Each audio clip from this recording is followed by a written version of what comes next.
1911 අගෝස්තු 21 වෙනිදා පාන්දර යාමේ මුළු පැරිසියම ගොරෝගොරවා නිදි.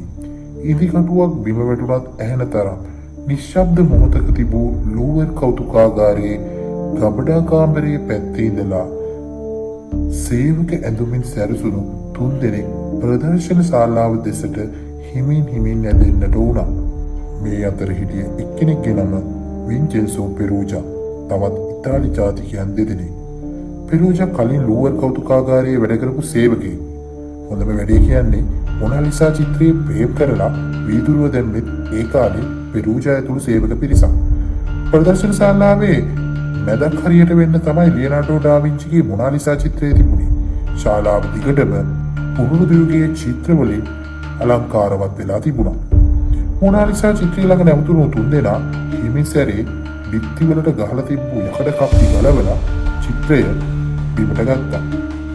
ප්‍රේම එකත් එක්ක චිත්‍රයේ බර කිලෝ 90ක් විතර වුණා. චිත්‍රයත් උස්සගෙන පරිස්සමෙන් පඩිපෙළක බැහැගත්ත මේ 3 දෙනා අඳුරු තැනක තියලා චිත්‍රයේ ප්‍රේම එකෙන් ගලවලා ප්‍රේම එක ගබඩා කාමරයේ මුල්ලක හැංගුවා. ඊට පස්සේ පත්තරයක් නවල කිහිල්ල ගහ ගන්නවා වගේ චිත්‍රයත් කිහිල්ල ගහගෙන 3 දෙනා පිටවීමේ දොරටුව ළඟට ගියා. ඊට පස්සේ පෙරූජා ළඟ තිබුණු යතුරකින් දොර අරින්න උත්සාහ කළා. හැබැයි දොර අරගන්න බැරි වුණා. ඈතින් කළුවලේ අඩි සද්දයක් ඇහෙන්න ගත්තා. වැඩි අහුවෙන්නයි යන්නේ. කට්ටිය කිටි ගාලා ගැහුණා. කෞතුකාගාරයේ කම්කරුවෙක් කොරිඩෝර දිගේ ඇවිදගෙන ආවා. එයා හිතුවේ මේ 3 දෙනාත් කෞතුකාගාරයේ කම්කරුවෝ කියලා. ඇයි ළමැදුනේ නැගගෙන හිටියේ? එයා දොර ඇරියා. 4 දෙනා මෙතනින් පිට වුණා. පෙරූජා ඇතුළු කොරු 3 දෙනා මහත්වරු වගේ මේ මොනාලිසා චිත්‍රයක් කිහිල්ල ගහගෙන පැරිස් නගරයේ ඇතුළේ සැඟවුණා. පැය 26ක් කරකන් කිසි කෙනෙක් කිසි දෙයක් දැනගත්තේ නැහැ. ඒකටත් හේතුවක් තිබුණා. මේ හොරකමට කලින් මොනාලිසා කියන්නේ අද තරම් අවධානයක් දිනාගත්ත චිත්‍රයක් නෙමෙයි. හැබැයි ඒක තමයි ඒ වෙද්දී නුවරවල තිබුණු වටිනාම භාණ්ඩය. චිත්‍රයක් අඩු වුණාට කොහොමත් සේවකයෝ කලබල වෙන්නේ නැහැ. මොකද මේවා නිතරම ගලවනවා. උඩ තට්ටුවට ගෙනින් ඡායාරූප ගත කරනවා.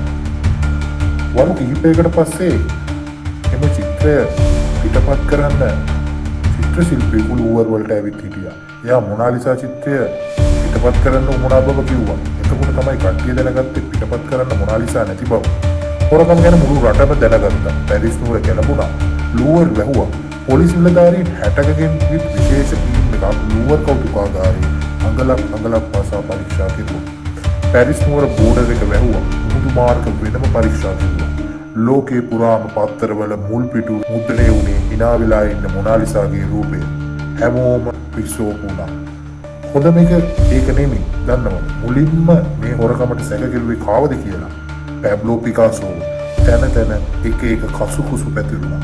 පිකාසෝ විතරක් නෙමෙයි. ඒ වෙද්දී යුරෝපයේ හිටපු ප්‍රසිද්ධ චිත්‍ර ශිල්පී චිත්‍ර එකතු කරන්නන් සහ කවියෝ කිහිප දෙනෙක් ගැනම මේ හොරකමට සැක කළා. මිනිස්සු පෝලිං ගහිලා ලූවර් වලට ආවා. ඇවිත් මොනාලිසා එල්ලා තිබුණු හිස් මිත්තිය දිහා බලන් හිටියා.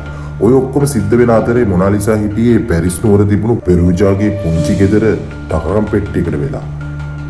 අවුරුදු 2මාරක් විතර මොනාලිසාට ඔය ටකරම් පෙට්ටියට වෙලා ඉඳ සිද්ධ වුණා.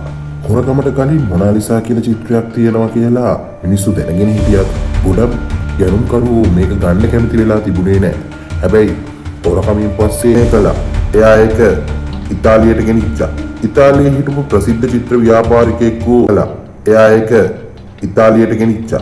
ඉතාලියේ හිටපු ප්‍රසිද්ධ චිත්‍ර ව්‍යාපාරිකයෙකු ඇල්ෆ්‍රෙඩෝට මේක විකුණන්න එයා තීරණය කළා. ඉතාලියට අයිති දේ ඉතාලියට ගෙනා බව පවසමින් පෙරූජා චිත්‍රය විකුණන්න ඔක්කොම සැලසුම් කළා. හැබැයි මෙයා මේක මොනාලිසා යන නමින් නෙමේ විකුණන්න ගෙනාවේ. හැබැයි චිත්‍රය දැක්ක ගම ව්‍යාපාරිකයා මේක හඳුනාගත්තා. ව්‍යාපාරිකයා ඩීල් එකට එකඟ වෙලා පෙරූජාවත් පිටත් කෙරුවා. ඊට පස්සේ පෙරූජා හෝටල් කාමරයක නතර වුණා.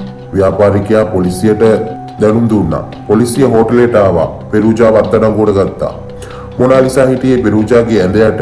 හොරකමට කලින් එක චිත්‍ර විචාරකයන් අවුරුදු ගාණක් මොනාලිසා ගැන එක විචාර ලිව්වා.